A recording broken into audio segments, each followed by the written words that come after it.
Bom, vamos lá então começar a falar sobre a parábola do filho pródigo, que está lá em Lucas capítulo 11, a partir do capítulo 11, a partir do versículo, perdão, Lucas 15, a partir do versículo 11, beleza?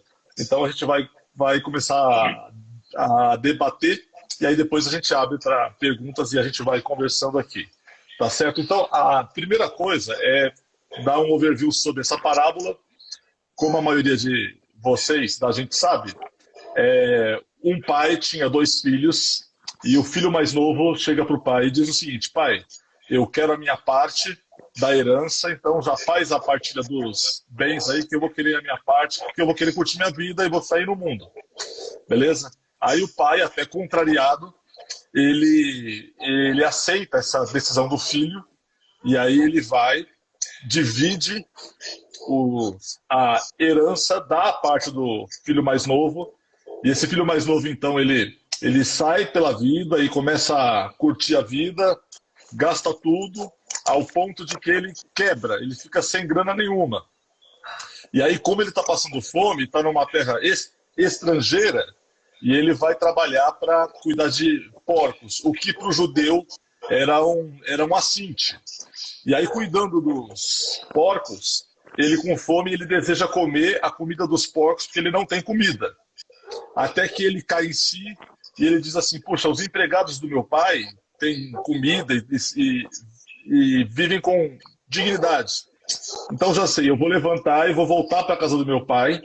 E voltando lá, eu vou pedir perdão e vou dizer: pai, pequei contra os céus, contra o Senhor, não sou digno de ser chamado seu filho, e me recebe como se eu fosse um dos seus empregados. E aí o pai se alegra com a volta do filho, e ele abraça o filho, e ele manda botar uma roupa nova no filho, um calçado novo, dá um novo anel para o filho, e ele faz uma festa porque o filho que estava morto reviveu, estava perdido e foi achado. Aí o irmão mais velho, que é o cara correto, que não saiu para beber, se prostituir, cheirar, que não era o vida louca, ele vira pro pai e fala assim: pô, pai, como é que você, pro cara que vai viver a vida louca e volta, aí você trata o cara como se não tivesse feito nada, dá uma baita festa para ele, e eu nunca tive uma festa assim. E aí o pai fala: puxa, tá tudo aqui, e tudo que é meu também é seu. Então esse é o overview da parábola do filho pródigo lá em Lucas 15, versículo 11 até o 32. E como semana passada a gente falou sobre interpretação bíblica, eu não podia deixar de dar um fundo para essa parábola. Então, assim, para quem Jesus falou essa parábola? Ele falou para dois grupos de pessoas, de acordo com os versículos 1 e 2 desse capítulo. Lembra que o texto a gente tem que entender dentro do contexto. Então, ele fala para um primeiro grupo de pecadores e cobradores de impostos e publicanos, que eram os caras que viviam um desvio de padrão de moralidade, né? E também eles apoiavam Roma, por isso eles eram acusados de enriquecimento ilícito. E o segundo grupo é o grupo de fariseus e de religiosos, de mestres da lei, de escribas, que são meio que o padrão de moralidade e questionavam o fato de Jesus sentar e comer com esse primeiro grupo dos perdidos, tá bom? Então, por que Jesus, então, ele diz essa parábola? Ele diz, como resposta a esse segundo grupo de religiosos e fariseus, de que Jesus comia com os pecadores, com os publicanos.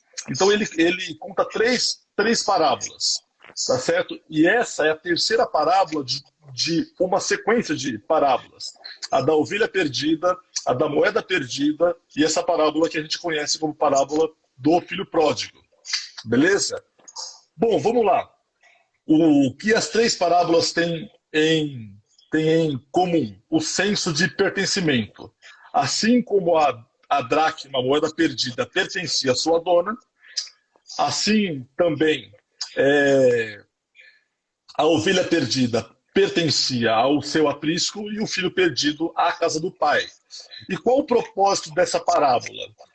Além de demonstrar o amor do pai e de explicar o senso de pertencimento e a graça do Pai para quem chega, para quem vive a vida desregrada, também é denunciar aqueles que buscam se achegar a Deus ou agradar a Deus pela meritocracia ou pela conformidade moral. Né? Por quê? Porque a gente sabe que o Evangelho ele chama a gente para longe da libertinagem, da vida promíscua, da vida louca. Ele chama a gente para isso. Só que muitas vezes a gente se esquece que o Evangelho também ele diverge de um moralismo como o do irmão mais velho.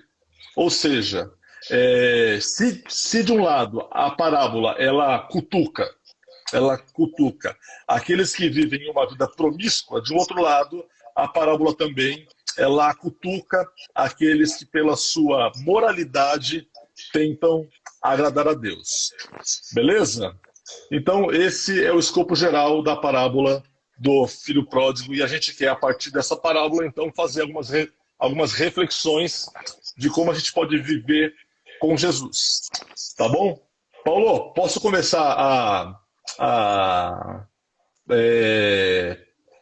fazer aqui umas perguntas para você, para que você comece Vamos lá. A despejar a sua sabedoria para nós aqui, beleza? Então, primeira coisa então, Paulo, a gente pode dizer, com base nessa parábola, que ambos os filhos estavam perdidos? Ô Ale, a gente pode dizer que sim, porque olha, o que Jesus está querendo mostrar nessa parábola, reforçando o que você já falou, não é? Ele reforçando o que você já disse, vou chover no molhado aí de novo, não é? Lembrando tudo aquilo que foi falado lá da questão da leitura bíblica, né? daquela live anterior. E reforçando o que você já disse. A gente vai entender isso aí que você está colocando, tendo em vista tudo isso que você colocou, e observar que quando tudo isso que Jesus está falando, dessas parábolas que você colocou, da ovelha, da moeda e do filho pródigo, que é a parábola em questão aqui, começa mesmo um pouquinho, lá no capítulo 14, versículo 1, quando Jesus está na casa de um dos principais fariseus para comer, e o grupo dos fariseus, o grupo da religião oficial, da linha oficial, está observando Jesus para ver se Jesus ele vai curar um hidrópico, um homem que tem barriga d'água. E Jesus sabe que eles estão observando para trazer uma crítica, para falar que Jesus não é de Deus, porque aquele dia que Jesus está nessa casa para comer é um dia de sábado.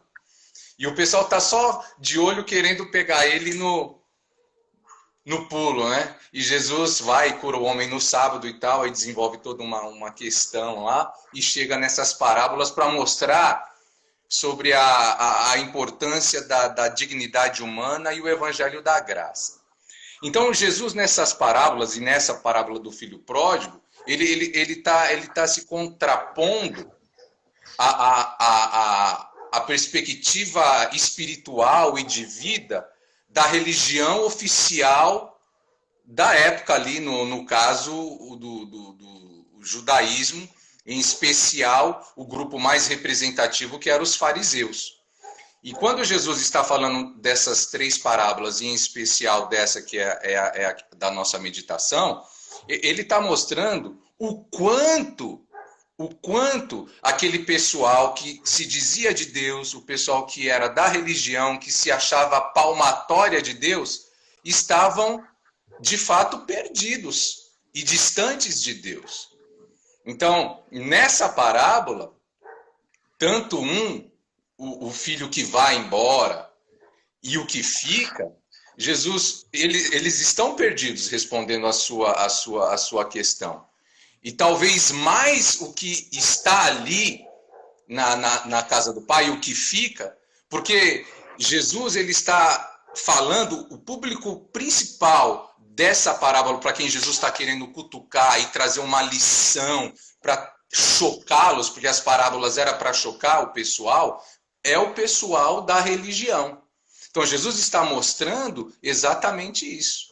A gente acha que o perdido é o cara que foi embora, o cara que ficou, mas o cara que foi embora e teve uma vida promíscua na libertinagem, mas o outro que ficou, ele está no outro extremo, que é o extremo do legalismo, da consciência de mérito. Então, tanto o que foi para a libertinagem, como o que foi, está no outro extremo, que é o moralista rigoroso da consciência de mérito, ambos estão distante da graça do reino de Deus. Beleza, beleza. Então, assim, um estava perdido fora de casa e o outro dentro de casa. Mas ambos Da perdidos. libertinagem e do moralismo religioso, né? Tá. A outra coisa é o seguinte: apesar da parábola ser dita por Jesus como resposta a essa postura dos religiosos, né, pelo fato dele estar lidando fora dos padrões da religião, a gente pode dizer, com base nessa parábola, que o pai descrito na pessoa, né, desse pai amoroso dessa parábola, a gente pode dizer que o Pai Eterno, ele recebe todos quantos se achegam a ele com o coração quebrantado, a despeito do que o cara cometeu, a despeito de, assim, por onde o cara andou ou quão no fundo do poço o cara chegou. Ou seja, com base nessa parábola, a gente pode crer que em Deus, que é o Pai amoroso, tem graça para qualquer pessoa? Sim, fato. Nessa parábola, realmente, o pai dessa parábola, que Jesus está colocando aqui, ele representa Deus. E por que Jesus coloca um pai desse jeito nessa parábola? Porque Jesus está mostrando que Deus é totalmente diferente do Deus caricato que aquela religião, que aqueles religiosos haviam criado. Eles haviam criado um Deus caricato, que não era o Deus revelado nas Escrituras, mas o Deus construído pela tradição e a crença religiosa dos homens. Então, o Deus que aquela religião criou, esse Deus caricato, o Deus que eles mostravam com a sua vida, não é? Era um Deus completamente diferente daquele ao qual Jesus veio revelar. Então, quando ele fala desse pai da parábola, que representa Deus, ele está colocando um Deus que aqueles homens religiosos nunca conheceram, não concebiam Deus daquela forma e não tinham uma categoria de relacionamento com Deus de pai e filho. Tanto é que eles não chamavam Deus de pai. Jamais. E Jesus mostra que Deus, ele é pai. Então, a parábola vai chocar aquele pessoal, porque o propósito de Jesus nas parábolas era chocar. Vai chocar por quê? Porque Jesus apresenta Deus de um modo completamente antagônico ao qual eles criam. Era um Deus completamente antagônico ao Deus caricato que eles criaram. Bom, você sabe que tem um poeta cearense chamado Lion Monteiro, que eu sigo pelo Twitter, que ele uma vez escreveu o seguinte, que eu guardei, que ele fala o seguinte, que ele cita o texto de Isaías e diz o seguinte: porque um filho vos nasceu, né?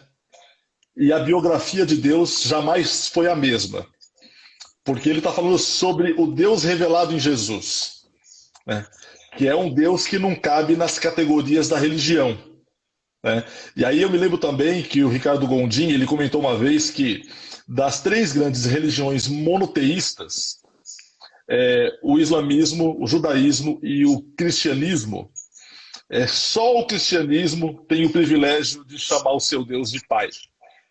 Porque esse Deus revelado em Jesus, ele ultrapassa a barreira da religião que coloca Deus dentro de uma casinha distante da gente. Então, é o seguinte, é correto dizer, então, que a gente tem na parábola do filho pródigo, que na verdade, assim, eu li uma vez, eu não sei se foi o LED que diz o seguinte, que a parábola não deveria se chamar parábola do filho pródigo, mas sim a parábola do pai amoroso. Mas enfim, nessa parábola, então, a gente pode dizer que a gente tem dois tipos de pessoas, né, exemplificados no filho vida louca e no filho religioso, mas dois tipos de pessoas que, com diferentes modos, estão buscando a mesma coisa. Então, assim, que o filho mais novo, ele parte para... Ele vai descabelar na vida, né? Ele é o cara do autoconhecimento, que quer conhecer o mundo, quer conhecer a si mesmo, ter as suas próprias experiências. E o filho mais velho, que é uma cutucada nos religiosos, ele é aquele que, pelo caminho da conformidade moral ou da meritocracia, a gente pode dizer que esses dois estavam em última instância buscando a mesma coisa, que era se salvar a si mesmo e se beneficiar a si mesmo nessa relação com o pai. Eu vejo que talvez o filho que vai embora, talvez ele tenha uma outra perspectiva, né, com relação à vida.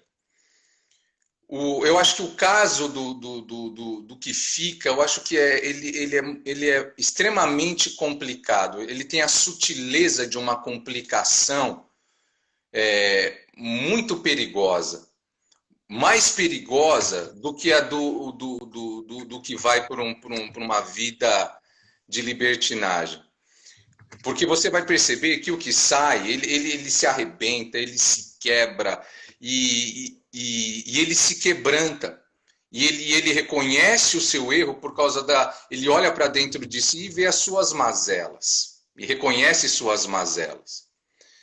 Já o que é moralista, ele fomentou na sua consciência uma consciência de mérito. E isso é complicado, por quê? Porque dificilmente alguém que fomentou essa consciência de mérito, ele vai poder olhar para dentro de si e reconhecer que as suas mazelas, reconhecer os seus erros, os seus pecados, reconhecer que ele precisa da graça de Deus. Essa vida e a prática religiosa que fomenta essa consciência de mérito, ela torna a pessoa muito difícil de arrependimento, de mudança, de quebrantamento. É porque ela não olha para dentro de si para tentar encontrar suas mazelas, ela minimiza, ela racionaliza as suas mazelas, os seus erros e seus pecados, porque ela maximiza os ritos e o cumprimento de alguns códigos religiosos e rituais e morais que ela cumpre da sua religião. Então ela se sente num patamar elevado, ela se sente uma outra categoria de pessoa e não reconhece que ela está na mesma condição do que o outro que saiu por uma vida de libertinagem. Talvez seja nesse sentido que a gente pode afirmar ou parafrasear Jesus dizendo que o vida louca está muito mais perto de ser salvo do que o moralista. Que Jesus disse assim, olha, porque as prostitutas e os cobradores de impostos, eles vão anteceder vocês no reino dos céus, falando para os religiosos. Então, nesse sentido, o que está perdido parece estar mais propenso a encontrar a graça do que aquele que se sente cheio de justiça.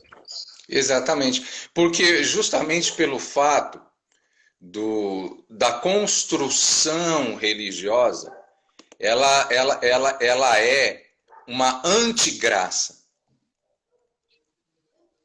Entendeu? Ela vai na contramão daquilo que é a mensagem essencial do Evangelho.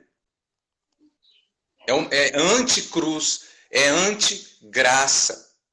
Tanto é que lá em Hebreus, quando fala a respeito de apostatar da fé, de pisar o sangue de Cristo, o autor de Hebreus, o autor de Hebreus, quando ele fala de apostatar da fé, ele não está falando ali naquele contexto de Hebreus de pessoas que agiram conforme esse chamado filho pródigo. Mas ele está falando daqueles que estavam voltando para abraçar a fé religiosa do judaísmo, com todos os seus ritos, com todas os seus rituais de fomentação de consciência de mérito. É isso que ele está chamando, naquele contexto de Hebreus, de apostatar. Eles estavam deixando a graça, a cruz de Cristo, para abraçar novamente os códigos e os ritos que fomentam a consciência de mérito. E eu acho bacana comentar também o seguinte, que quando tem a festa pro filho vida louca lá, né? Que aí manda fazer o churrasco tal, e começa a fazer a festa pelo filho que voltou, o que impede do filho mais velho participar dessa celebração e participar dessa comunhão não é nem o pecado do vida louca que chegou, nem é o seu próprio pecado na cabeça dele. Mas a sua consciência de mérito o afasta mais de Deus do que o próprio pecado do vida louca, né? A consciência de mérito dele é o que o afasta dessa comunhão com o Pai. Aí é o seguinte, aí a gente vive um contexto religioso em que é muito comum a gente ouvir orações, pregação e cântico que meio que bota Deus na parede, tipo rei que cobra de Deus, que reivindica Deus e tudo mais.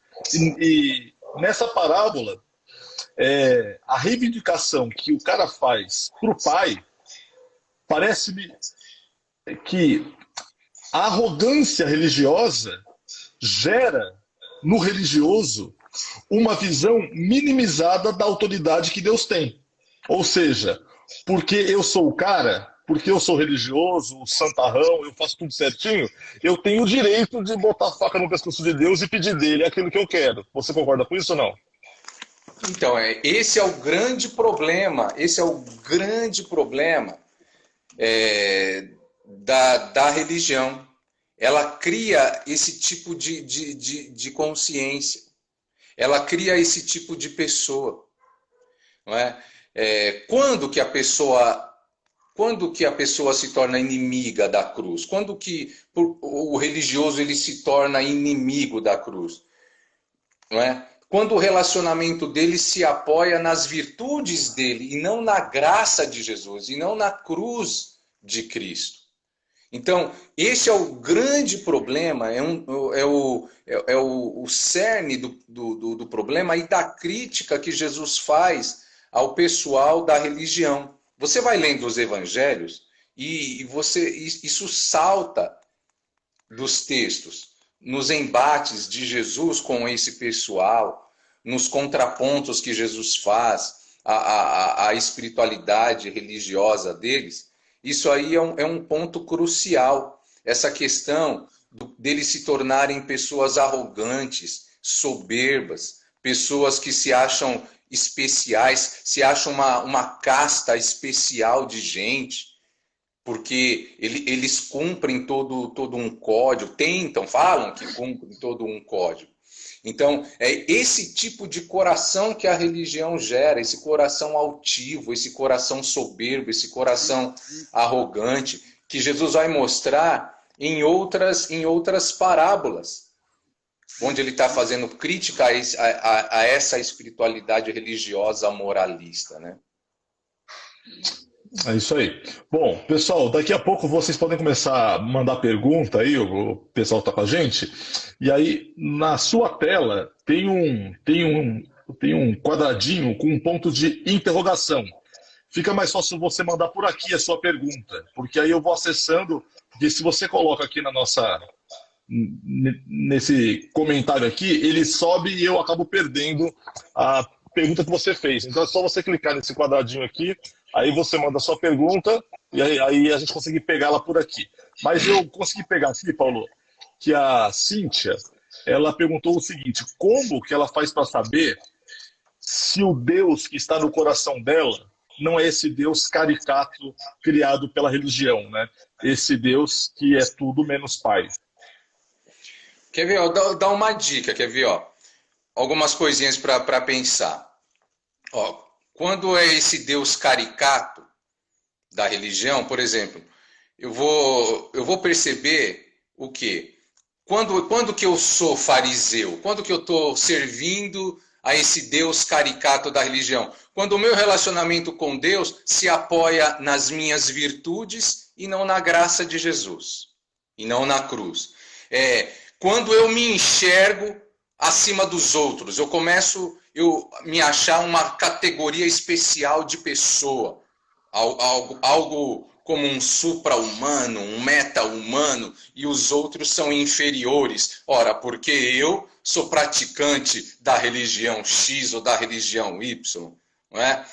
Quando, por exemplo, as minhas orações, elas são marcadas pelas minhas realizações e não pela confissão dos meus pecados, de reconhecimento da minha ambivalência, das minhas mazelas, né? E eu acho que quem tem mazela é o outro e não eu, não é? Quando eu me torno crítico dos erros dos outros, dos pecados dos outros, mas eu me torno cego para os meus erros, para os meus pecados. O que mais a gente poderia dizer de pessoa que está servindo esse Deus caricato e não o Deus da graça do Evangelho? O que mais a gente poderia dizer?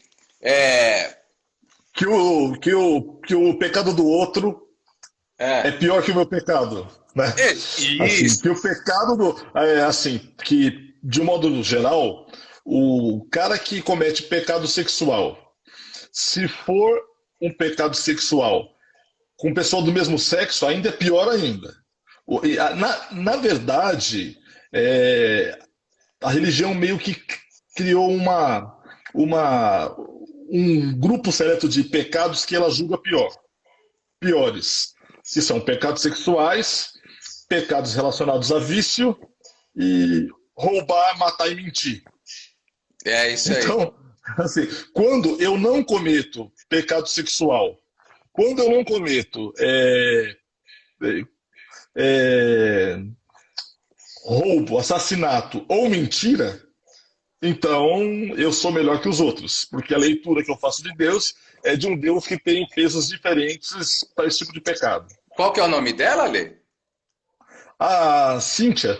Cíntia, então, só concluindo assim, e também quando eu uso a minha espiritualidade como vitrine para me autopromover, para autopromoção, sabe?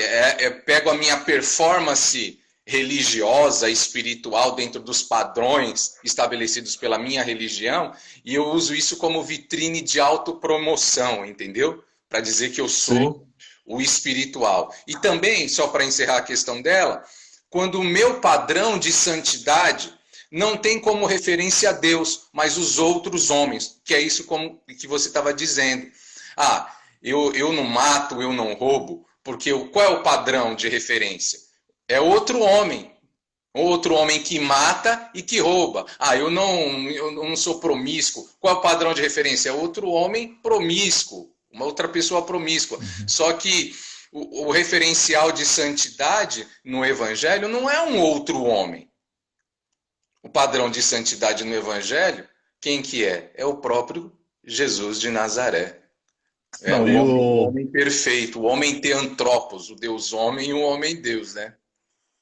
Não, e assim também, quando a gente tem uma visão correta sobre Deus, sobre quem Deus é e sobre aquilo que ele fez por nós, a gente começa a ter uma visão correta sobre quem nós somos também. Correto? Então, assim, eu tendo uma visão correta sobre Deus, eu vou ter uma visão correta sobre mim e sobre o próximo. Então, eu deixo de encarar o próximo como o outro. O seu outro filho saiu, gastou tudo, se perdeu, agora voltou e você dá tudo para ele. Aí eu passo a encarar o próximo literalmente como próximo, como irmão. Então, quando eu tenho uma visão correta sobre Deus e uma visão correta sobre mim, eu não classifico o pecado do meu próximo como pior que o meu. Então, eu vou conseguindo discernir e tendo a capacidade de me arrepender pelo meu pecado pela visão correta que eu tenho sobre Deus. Então, a visão do Deus revelado em Jesus Cristo me leva à humildade. À humildade. E não à arrogância desse cara que personifica a religião. Oi, Ivonete, boa tarde. A Cíntia também comenta aqui. E quando a religião te faz sentir-se pelo contrário? Cadê? Se não me sinto digno de receber esse amor. Eu não entendi bem a sua pergunta. Você tá perguntando assim, do discurso religioso te fazer se sentir indigna do amor de Deus? É isso? Cíntia, confirma pra gente aí, por favor. Enquanto isso, oi pra Ivonete, oi pra Lúcia, oi pra Marcela Arantes, Ale, enfim. Só um comentário ainda a respeito disso, dessa visão, que, como você mencionou, a religião faz uma lista de pecados, faz uma categoria, piores. Uma classificação de pecados piores, né? E isso é um problema que a religião cria e que gera a confusão na cabeça das pessoas e que cria esse tipo de pessoa arrogante e soberba, que é esse Deus caricato. Porque para a religião, o pecado ele é uma lista moral.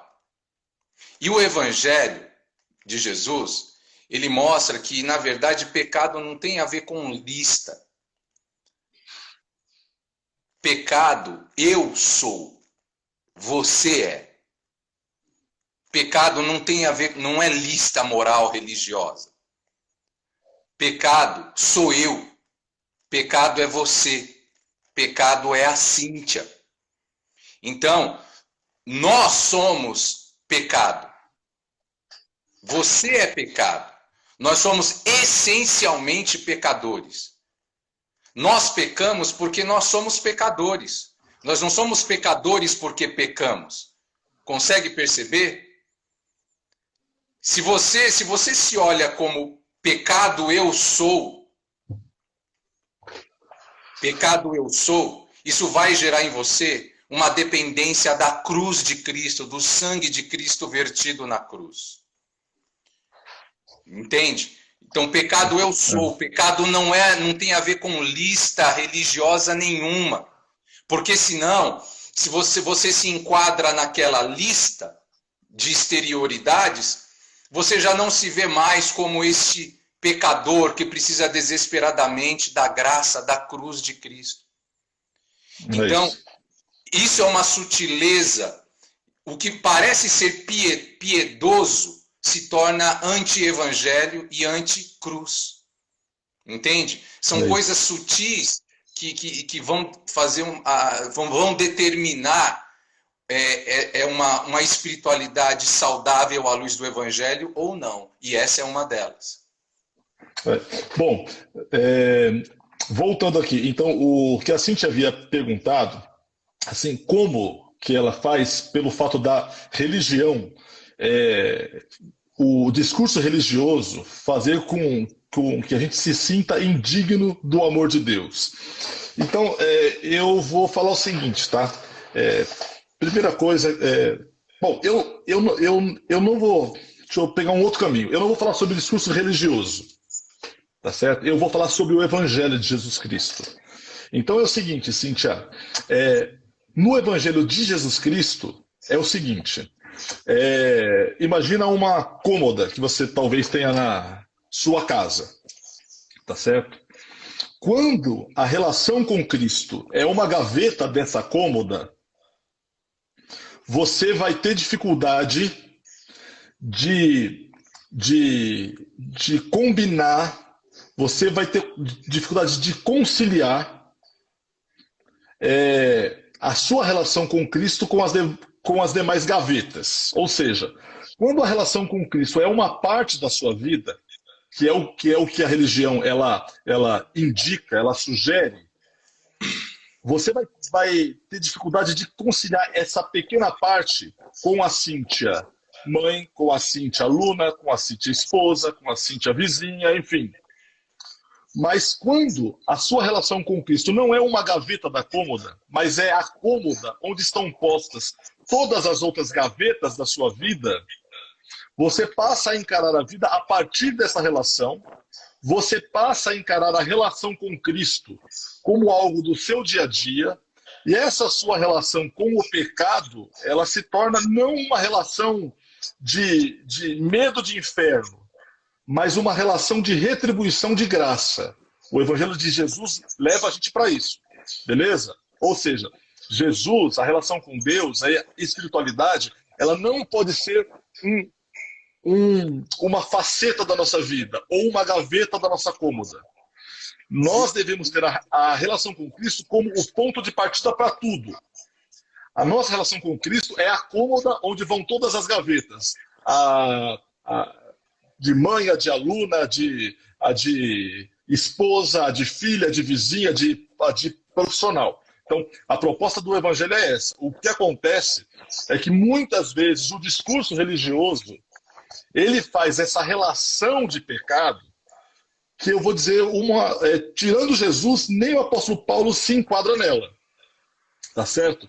E a gente tem que tomar muito cuidado, porque é o seguinte, o discurso religioso às vezes é tão pesado, que na hora que você pisa na bola, você fala, eu não faço parte disso aqui, eu não me enquadro nisso aqui. Por exemplo, eu vou dar alguns exemplos para você. Homossexuais, pessoas que fracassaram na sua relação conjugal, dependentes químicos, ex-pastores, são pessoas que estão num grupo que a religião ela não comporta, mas o Evangelho comporta. E é bem isso, o Evangelho é um mergulho na relação com Cristo. A religião faz essa relação que o PC comentou. Você quer falar sobre isso também, Paulo?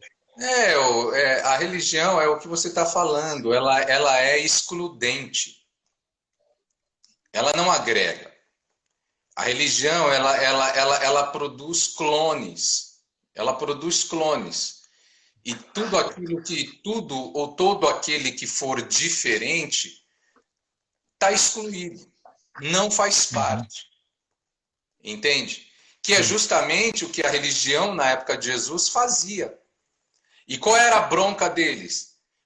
A bronca deles é que Jesus falava de Deus e agregava todo esse pessoal que a religião deixava à margem, que a religião já tinha rotulado como perdidos, como amaldiçoados de Deus. E Jesus fala não, e Jesus põe todo mundo embaixo das asas. E a bronca deles é essa. Entendeu? A bronca deles é essa, que Jesus vem mostrando que Deus é acessível para todos. E aquele pessoal, a bronca deles estava querendo dizer o seguinte, não, nós temos o controle, a catraca de acesso a Deus, quem vem e quem não vem a Deus. E Jesus estava mostrando que não era assim, que Deus estava disponível para todos. É isso. Aí a Lúcia comenta o seguinte, que eu acho que a religião faz a gente se sentir culpado. É justamente isso que a Cíntia havia comentado. Então, basicamente, A gente tem que tentar, Lúcia, entender o seguinte: quem é que cabe debaixo da cruz? É uma coisa que eu sempre comento. Debaixo da cruz cabe qualquer pessoa. E o modo como eu creio no Evangelho não é de dizer para as pessoas o que elas devem ou não fazer. O modo como eu creio o Evangelho é apresentar Jesus Cristo às pessoas e o amor de Deus às pessoas e a vontade de Deus revelada em Jesus Cristo. E à medida em que as pessoas vão se aprofundando nessa relação com Cristo, vão se aprofundando na relação com Deus, elas vão entendendo aquilo que Deus quer para a vida delas. É o seguinte, o que eu creio é que Deus ele nos ama. Deus ele nos ama. Ele te ama, ele me ama, ele ama todo mundo. Então, por que Deus nos ama? Ele aceita a gente como a gente está. Tá certo? Porque Deus nos ama. Por que Deus nos ama? O amor dele e a ação do Espírito Santo dele no nosso coração e o contato com a palavra de Deus e com a comunidade dos santos, de fé, vai lapidando o nosso coração para transformar a gente naquilo que Deus quer que a gente seja. É um processo. O resumo da ópera é o seguinte: é relação com Deus. Aí a gente discerne esse tipo de coisa. E quem não cabe na religião cabe debaixo da cruz. Olê, só um comentário rapidinho com relação a essa questão da culpa, que a religião cria essa culpa. Isso é o motor que gira a religião. A religião ela cria um problema para vender a solução. Ela cria o problema da culpa para vender a solução para essa culpa, vender a solução entre aspas. Porque, na verdade, essa culpa ela vai ser alimentada constantemente. Então, ela vem com a culpa e ela diz o seguinte: olha, segue essa mecânica de rituais, que isso vai te livrar da culpa, isso vai removendo a sua culpa. Só que isso se torna um círculo vicioso, porque é isso que alimenta a religião. A pessoa nunca fica livre da culpa, ela nunca deixa a culpa da consciência dela, porque isso não remove a culpa. A cruz de Cristo, o Evangelho de Cristo, o sangue de Cristo é que remove a culpa da consciência da pessoa quando ela entende o Evangelho da graça e ela entende a cruz de Cristo. Show de bola, é isso aí. Bom, pessoal, se alguém tiver mais pergunta, pode mandar, que o PC está aí para isso. A outra coisa também, ainda nesse assunto levantado pela Lúcia e pela Cíntia, enquanto se o pessoal tiver pergunta quiser mandar, porque nós temos mais 15 minutos só do nosso bate-papo, é que é o seguinte: você viver o Evangelho por medo é algo muito pobre, é algo muito pequeno, é algo muito mesquinho. O importante é você conhecer a Jesus e perceber a grandeza dessa relação, que é o que vale tudo a pena. Então vamos lá. Cassiana, infelizmente muitos pregam o contrário do que vocês estão explicando, e assim afastam as pessoas do amor de Cristo e da mudança de vida que há através dele. Cassiana, sabe que uma coisa que eu e o PC a gente comentou quinta-feira, na sexta-feira, a gente fez a live na quinta-feira, e aí na sexta a gente trocou umas mensagens pelo WhatsApp, e aí o PC comentou o seguinte, assim, né, de como teria sido diferente se no início da nossa carreira cristã a gente tivesse a informação do Evangelho com essa clareza e leveza que a gente tenta comentar. Aí a gente concluiu o seguinte, que um dos problemas da pregação que eu faço, ou eu fazia, o PC também, é que ela emancipa as pessoas. Emancipa da dependência de um líder religioso supremo que vai vigiar a vida dela. Emancipa da dependência da organização religiosa a qual ela vai ter que prestar conta, senão ela vai para o inferno. E transfere a pessoa dessa subserviência, dessa dependência do líder religioso, da instituição religiosa, da mão de quem prega para a experiência com a graça de Jesus Cristo, com a igreja de Cristo, o corpo místico de Cristo, que é o grupo de salvos espalhado pela face da terra, tira a pessoa dessa dependência de um líder religioso e joga para a dependência da palavra de Deus. É lógico que uma comunidade de fé é importante, você dividir o evangelho é relevante, mas essa pregação que nós fazemos, ou o modo como nós falamos da palavra, ele não dá ibope, inclusive por essa razão. Né? Não sei se você quer comentar algo disso aí. A religião escraviza. O evangelho de Jesus Cristo liberta, traz liberdade. A religião, ela cria dependência. O evangelho de Jesus vai levar a pessoa para a maturidade, para o discernimento no chão da vida. Uhum. Para a maturidade. É por isso que Gálatas 5:1, Paulo escreve: para a liberdade foi que Cristo vos libertou. Porque para eles não voltarem mais para o jugo de escravidão, ele chama de jugo de escravidão, da mecânica ritualista religiosa. E se tornar dependente daquilo de novo. Quando o propósito do evangelho, o propósito da nova aliança é que a lei de Deus esteja inscrita em nossos corações. Ou seja, ter a consciência selada com o evangelho. Os profetas na antiga aliança profetizaram isso, que Deus iria escrever a lei dele no coração das pessoas e não em tábua de pedra. É isso aí. Aí o Serginho comenta aqui que o amor lança fora o medo. E é isso. É isso. O amor, a relação com Cristo é que nos faz viver esse outro patamar de relação. Beleza? A Tássia comenta: acredito que a maior dificuldade do ser humano é conseguir compreender que para se chegar a Jesus não é necessário se enquadrar em regras religiosas.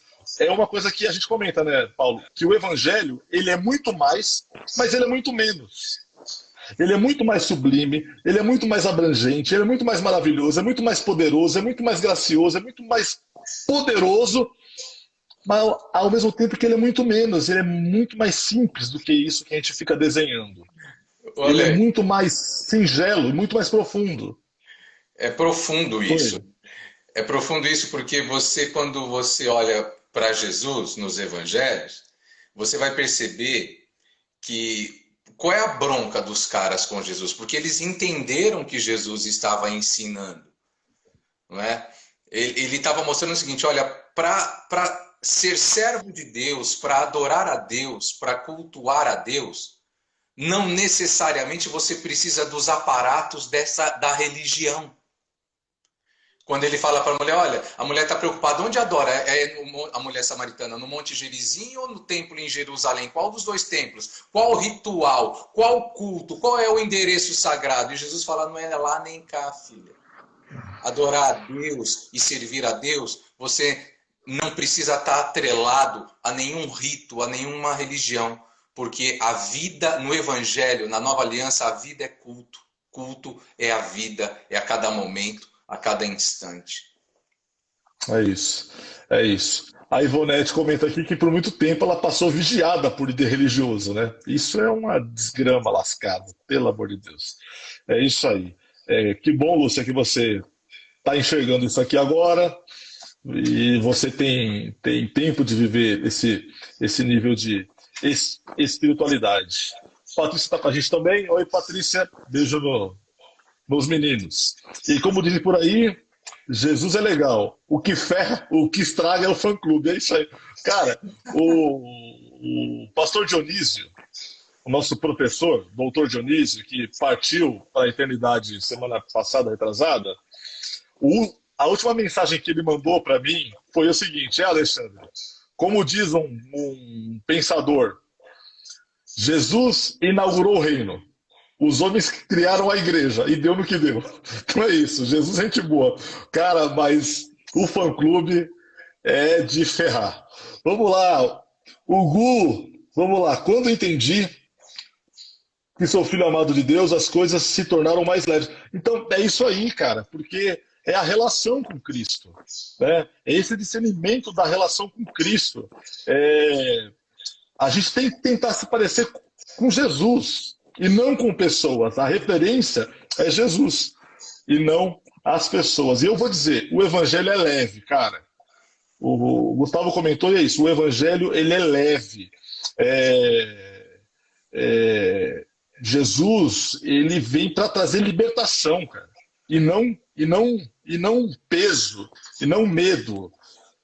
Bom, o que mais? Vamos lá. Paulão quer comentar algo também? Pode falando aí, se alguém quiser mandar mais alguma coisa. Temos mais 5 minutinhos aqui para a gente poder bater o papo. Aproveita que o PC, nosso filósofo, b-boy, nosso coisa linda do meu Deus, tá aí para ajudar a gente.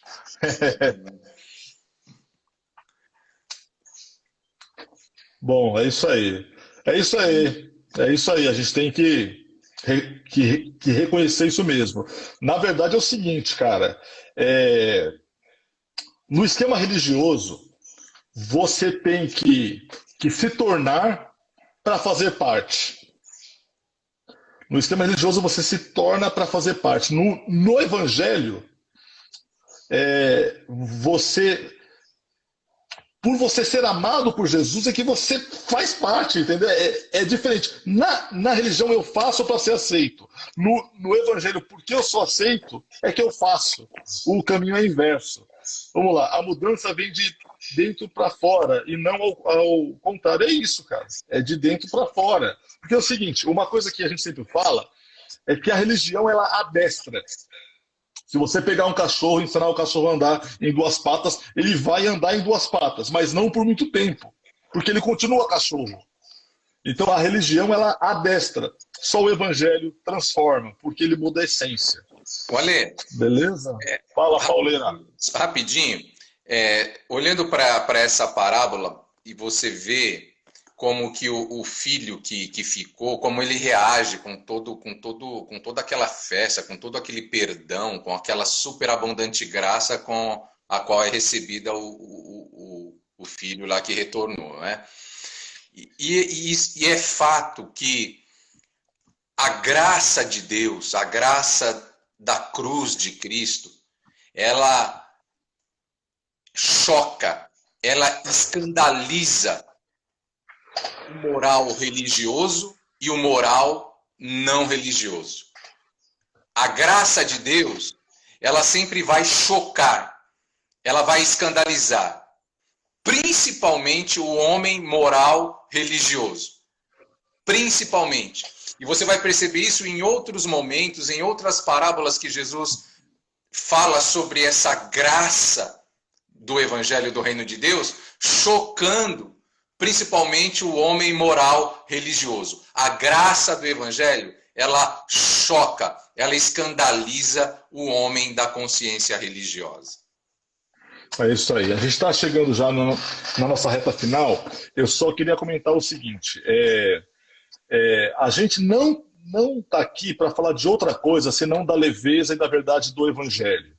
Tá certo? Então pode falar, pô, esses caras são amargos demais com religião. Não é isso, assim. Eu acredito na Igreja de Jesus Cristo, na Igreja Universal, o corpo de...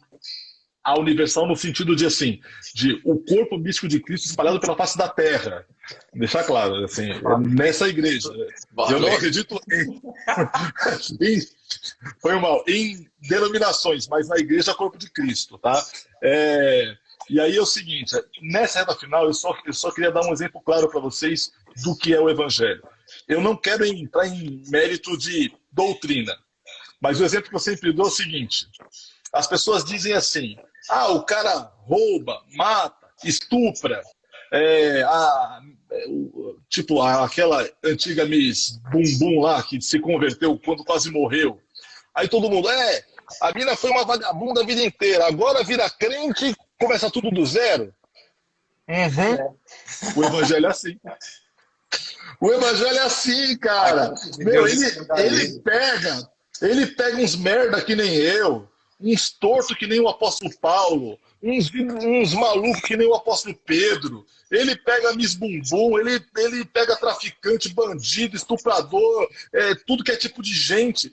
E se essas pessoas, pecadoras como nós, se arrependem e entregam seus corações, Jesus faz nova todas as coisas. As consequências do que a gente plantou aqui enquanto sociedade, e enquanto cidadãos que têm um código penal, que tem uma lei, a gente vai ter que lidar com elas. Mas o evangelho é assim, sim. O filho foi, gastou tudo, torrou tudo, viveu na esbórnia, suruba, balada, vida louca, chegou no fundo do poço, me arrependi. É de coração? É. Então vem, que na casa do Pai tem lugar para todo mundo. Tem lugar para todo mundo. Cristo é maravilhoso, é isso mesmo. Estamos juntos, estamos dentro disso. Então é o seguinte, pessoal, a gente já está chegando no final, já vai dar o tempo aqui. Obrigado por estarem conosco aqui. Eu vou salvar essa live no meu perfil. PC, quando terminar, tenta salvar no perfil do Eclésia. Tá? A gente tem esse perfil nas redes sociais, EclésiaBR, @EclésiaBR. Se você puder seguir, segue lá. A gente está com Spotify, Facebook, YouTube a gente não divulgou ainda, mas já tem alguma coisa lá também. O Instagram, óbvio. Então, se você quiser convidar mais pessoas para participar com a gente na quinta-feira, a gente está fazendo, por enquanto, as segundas e quintas-feiras. Não somos igreja, não temos pretensão de ser uma denominação, a gente é a igreja de Jesus. E a gente só quer dividir o evangelho com vocês. Então, se puderem seguir nas redes lá, sigam. Se tiverem dúvida, podem mandar mensagem. E que na quinta-feira a gente conversa de novo. Quer dar um salve aí, Paulão, nesses segundos que nos restam? Com tudo isso que a gente está falando, a gente só quer despertar consciências para o evangelho da graça de Jesus. Só isso. É isso. É isso. A Patrícia comentou aqui, VLC, que o pessoal pergunta assim, vocês vão montar uma igreja? Aí eu comento, só se for a Vida Louca Church. Aí a pessoa falou assim, VLC. Então vocês são uma igreja só se for a Vida Louca Church, porque a gente crê no Evangelho e Jesus é maravilhoso. Então, muito obrigado por estarem conosco. Fazer essas lives tem sido muito bom pra gente, né, Paulo? Porque a gente gosta de pregar o evangelho, tá bom? Cassiana, antes que você pergunte, tem um livro que eu indico para falar sobre a parábola do filho pródigo, chama O Deus Pródigo, do Timothy Keller. O Deus Pródigo, do Timothy Keller. Eu acho que vale a pena ler. Basicamente, é um dos bons livros que faz uma boa hermenêutica e uma boa exegese do texto. Vale a pena aí, tá bom? Deus abençoe vocês. Vida Louca Church. Um abraço. É nóis. Jesus ama vocês. E tchau. Tenta salvar aí, Paulão, tá bom? E depois eu tô postando os vídeos no Facebook. E eu copio e boto tudo lá também. Tá bom? Deus abençoe vocês. Valeu. Falou, Paulo. Até quinta-feira. Até lá. Vamos aí. É nóis, Gu. Tchau.